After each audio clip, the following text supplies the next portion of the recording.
denizens of the night. Welcome to another episode of the macabre, the terrifying.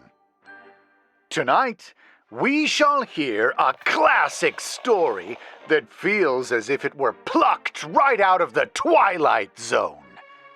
I dare not ruin any of your suspense by revealing too much.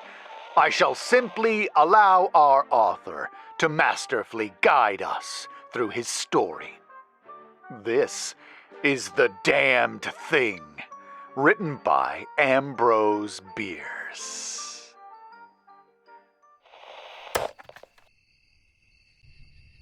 By the light of a tallow candle, which had been placed on one end of a rough table, a man was reading something written in a book.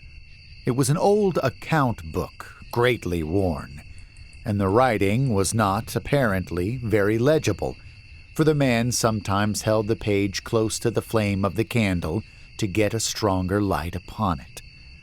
The shadow of the book would then throw into obscurity a half of the room, darkening a number of faces and figures. For, besides the reader, 8 other men were present. 7 of them sat against the rough log walls, silent and motionless, and, the room being small, not very far from the table. By extending an arm, any one of them could have touched the 8th man, who lay on the table, face upward, partly covered by a sheet, his arms at his sides. He was dead. The man with the book was not reading aloud, and no one spoke. All seemed to be waiting for something to occur. The dead man only was without expectation. From the blank darkness outside came in, through the aperture that served for a window, all the ever-unfamiliar noises of night in the wilderness.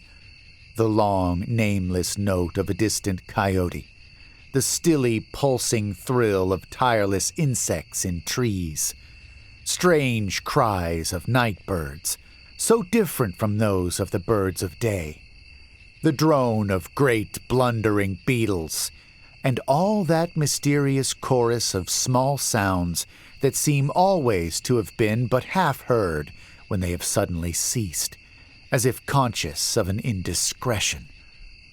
But nothing of all this was noted in that company. Its members were not overmuch addicted to idle interest in matters of no practical importance. That was obvious in every line of their rugged faces, obvious even in the dim light of the single candle. They were evidently men of the vicinity, farmers and woodmen. The person reading was a trifle different. One would have said of him that he was of the world, worldly, albeit there was that in his attire which attested a certain fellowship with the organisms of his environment. His coat would hardly have passed muster in San Francisco. His footgear was not of urban origin, and the hat that lay by him on the floor, he was the only one uncovered, was such that if one had considered it as an article of mere personal adornment, he would have missed its meaning. In countenance, the man was rather prepossessing, with just a hint of sternness, though that he may have assumed or cultivated as appropriate to one in authority, for he was a coroner.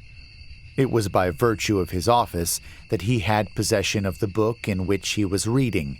It had been found among the dead man's effects, in his cabin where the inquest was now taking place. When the coroner had finished reading, he put the book into his breast pocket. At that moment, the door was pushed open and a young man entered. He, clearly, was not of mountain birth and breeding. He was clad as those who dwell in cities. His clothing was dusty, however, as from travel. He had, in fact, been riding hard to attend the inquest. The coroner nodded. No one else greeted him. "We have waited for you," said the coroner. "It is necessary to have done with this business tonight." The young man smiled. "I'm sorry to have kept you," he said. "I went away not to evade your summons, but to post to my newspaper an account of what I suppose I am called back to relate." The coroner smiled.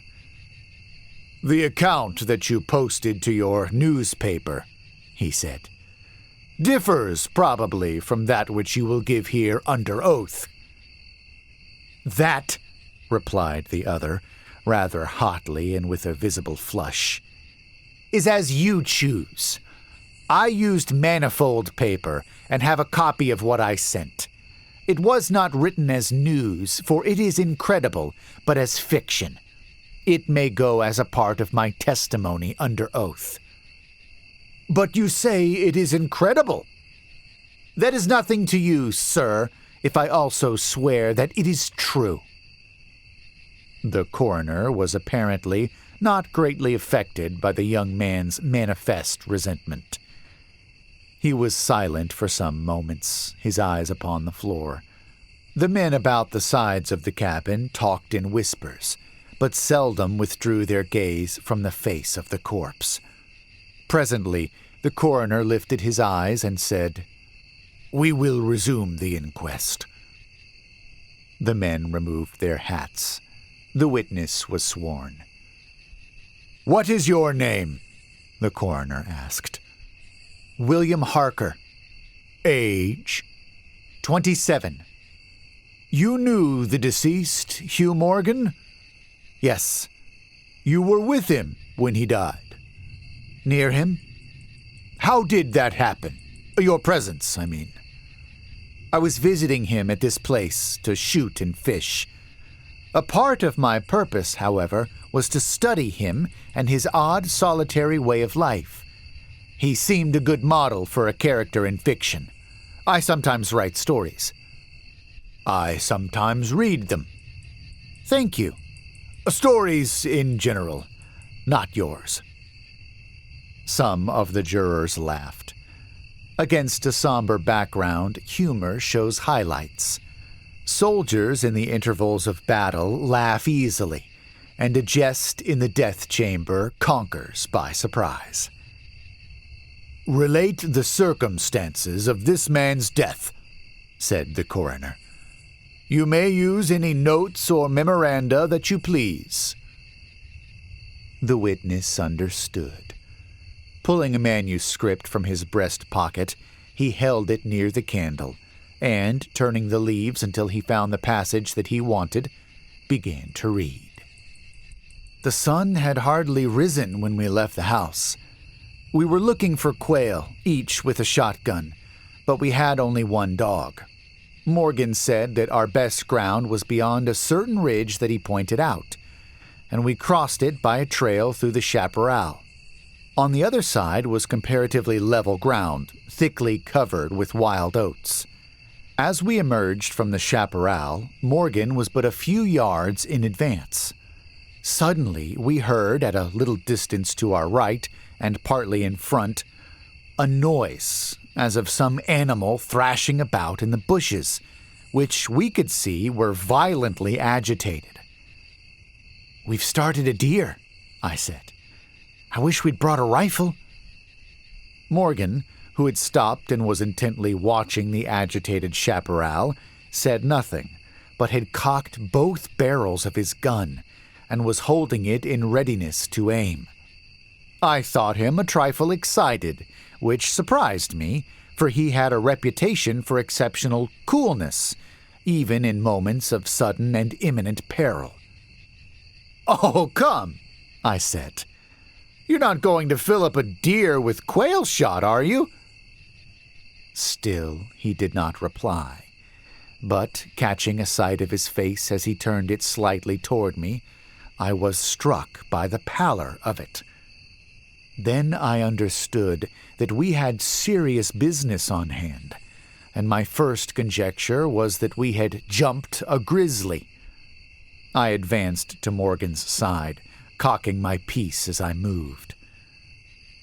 The bushes were now quiet, and the sounds had ceased, but Morgan was as attentive to the place as before. "What is it? What the devil is it?" I asked. "That damned thing," he replied, without turning his head. His voice was husky and unnatural. He trembled visibly. I was about to speak further when I observed the wild oats near the place of the disturbance moving in the most inexplicable way. I can hardly describe it. It seemed as if stirred by a streak of wind, which not only bent it, but pressed it down, crushed it so that it did not rise. And this movement was slowly prolonging itself directly toward us. Nothing that I had ever seen had affected me so strangely as this unfamiliar and unaccountable phenomenon. Yet I am unable to recall any sense of fear. I remember, and tell it here because, singularly enough, I recollected it then, that once, in looking carelessly out of an open window, I momentarily mistook a small tree close at hand for one of a group of larger trees at a little distance away. It looked the same size as the others, but being more distinctly and sharply defined in mass and detail, seemed out of harmony with them. It was a mere falsification of the law of aerial perspective, but it startled, almost terrified me. We so rely upon the orderly operation of familiar natural laws that any seeming suspension of them is noted as a menace to our safety, a warning of unthinkable calamity. So now, the apparently causeless movement of the herbage and the slow, undeviating approach of the line of disturbance were distinctly disquieting. My companion appeared actually frightened, and I could hardly credit my senses when I saw him suddenly throw his gun to his shoulder and fire both barrels at the agitated grass. Before the smoke of the discharge had cleared away, I heard a loud, savage cry, a scream like that of a wild animal, and, flinging his gun upon the ground, Morgan sprang away and ran swiftly from the spot. At the same instant, I was thrown violently to the ground by the impact of something unseen in the smoke, some soft, heavy substance that seemed thrown against me with great force. Before I could get upon my feet and recover my gun, which seemed to have been struck from my hands, I heard Morgan crying out as if in mortal agony, and mingling with his cries were such hoarse, savage sounds as one hears from fighting dogs. Inexpressibly terrified, I struggled to my feet and looked in the direction of Morgan's retreat. And may heaven in mercy spare me from another sight like that. At a distance of less than 30 yards was my friend, down upon one knee, his head thrown back at a frightful angle, hatless, his long hair in disorder, and his whole body in violent movement from side to side, backward and forward. His right arm was lifted and seemed to lack the hand. At least I could see none. The other arm was invisible. At times, as my memory now reports this extraordinary scene, I could discern but a part of his body. It was as if he'd been partly blotted out. I cannot otherwise express it. Then a shifting of his position would bring it all into view again. All this must have occurred within a few seconds. Yet in that time, Morgan assumed all the postures of a determined wrestler vanquished by superior weight and strength. I saw nothing but him, and him not always distinctly. During the entire incident, his shouts and curses were heard, as if through an enveloping uproar of such sounds of rage and fury as I had never heard from the throat of man or brute. For a moment only I stood irresolute. Then, throwing down my gun, I ran forward to my friend's assistance. I had a vague belief that he was suffering from a fit or some form of convulsion. Before I could reach his side, he was down and quiet. All sounds had ceased, but with a feeling of such terror as even these awful events had not inspired, I now saw the same mysterious movement of the wild oats prolonging itself from the trampled area about the prostrate man toward the edge of a wood. It was only when it had reached the wood that I was able to withdraw my eyes and look at my companion. He was dead. The coroner rose from his seat and stood beside the dead man. Lifting an edge of the sheet, he pulled it away, exposing the entire body, altogether naked and showing in the candlelight a clay-like yellow. It had, however, broad maculations of bluish-black, obviously caused by extravasated blood from contusions. The chest and sides looked as if they had been beaten with a bludgeon. There were dreadful lacerations. The skin was torn in strips and shreds. The coroner moved round to the end of the table and undid a silk handkerchief, which had been passed under the chin and knotted on the top of the head. When the handkerchief was drawn away, it exposed what had been the throat. Some of the jurors who had risen to get a better view repented their curiosity and turned away their faces. Witness Harker went to the open window and leaned out across the sill, faint and sick. Dropping the handkerchief upon the dead man's neck, the coroner stepped to an angle of the room and from a pile of clothing produced one garment after another, each of which he held up a moment for inspection. All were torn and stiff with blood. The jurors did not make a closer inspection. They seemed rather uninterested. They had, in truth, seen all this before, the only thing that was new to them being Harker's testimony. "Gentlemen," the coroner said, "we have no more evidence, I think. Your duty has been already explained to you. If there is nothing you wish to ask, you may go outside and consider your verdict." The foreman rose, a tall, bearded man of 60, coarsely clad. "I should like to ask one question, Mr. Coroner," he said. "What asylum did this yer last witness escape from?"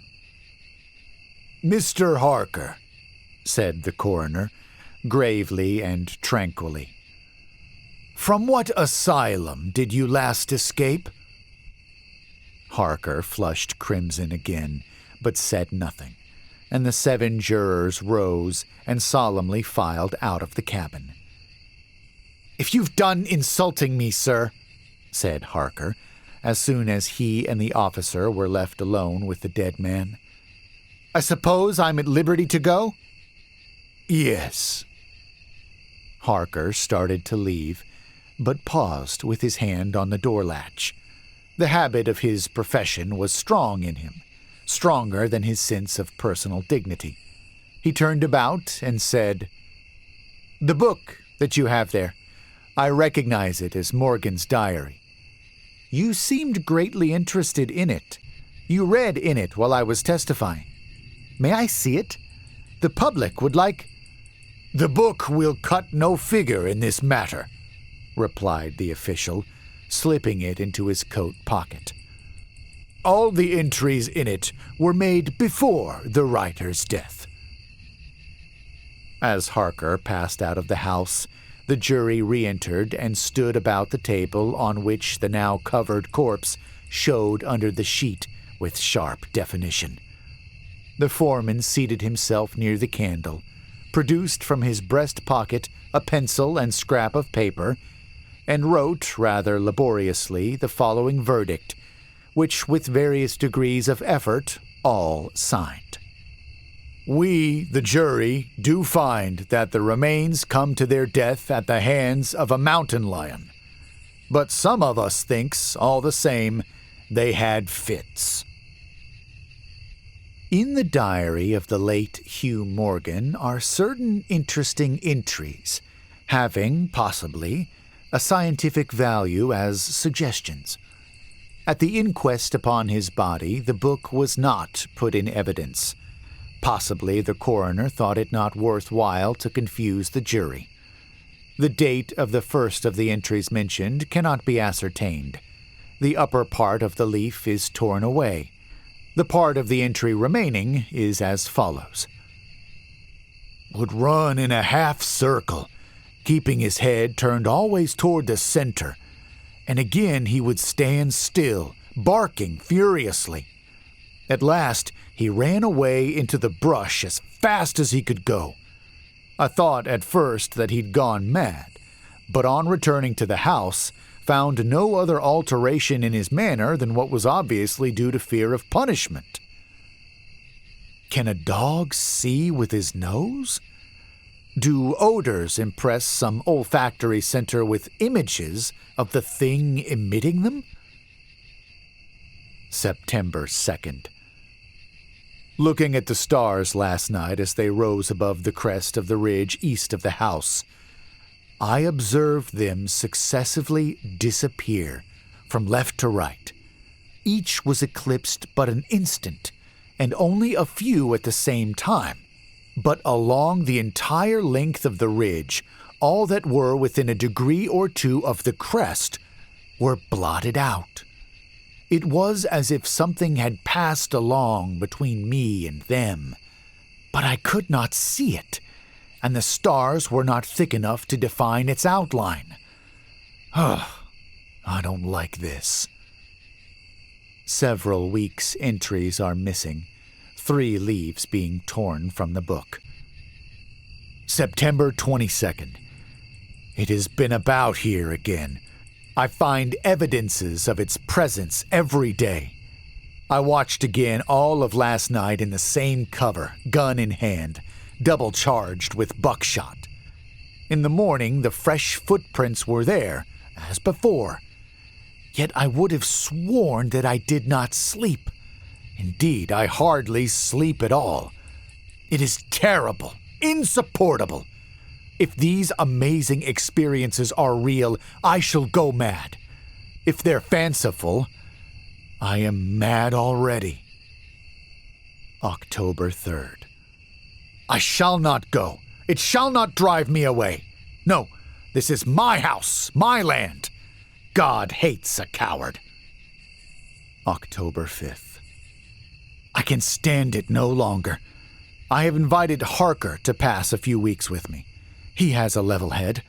I can judge from his manner if he thinks me mad. October 7th. I have the solution of the problem. It came to me last night, suddenly, as by revelation. How simple! How terribly simple! There are sounds that we cannot hear. At either end of the scale are notes that stir no chord of that imperfect instrument, the human ear. They're too high or too grave. I have observed a flock of blackbirds occupying an entire treetop, the tops of several trees, and all in full song. Suddenly, in a moment, at absolutely the same instant, all spring into the air and fly away. How? They could not all see one another. Whole treetops intervened. At no point could a leader have been visible to all. There must have been a signal of warning or command, high and shrill above the din, but by me unheard. I have observed, too, the same simultaneous flight when all were silent, among not only blackbirds but other birds. Quail, for example, widely separated by bushes, even on opposite sides of a hill. It is known to seamen that a school of whales basking or sporting on the surface of the ocean, miles apart, with the convexity of the earth between them, will sometimes dive at the same instant, all gone out of sight in a moment. The signal has been sounded, too grave for the ear of the sailor at the masthead and his comrades on the deck, who nevertheless feel its vibrations in the ship as the stones of a cathedral are stirred by the bass of the organ. As with sounds, so with colors. At each end of the solar spectrum, the chemist can detect the presence of what are known as actinic rays. They represent colors, integral colors in the composition of light, which we are unable to discern. The human eye is an imperfect instrument. Its range is but a few octaves of the real chromatic scale. I'm not mad. There are colors that we cannot see. And God help me, the damned thing is of such a color.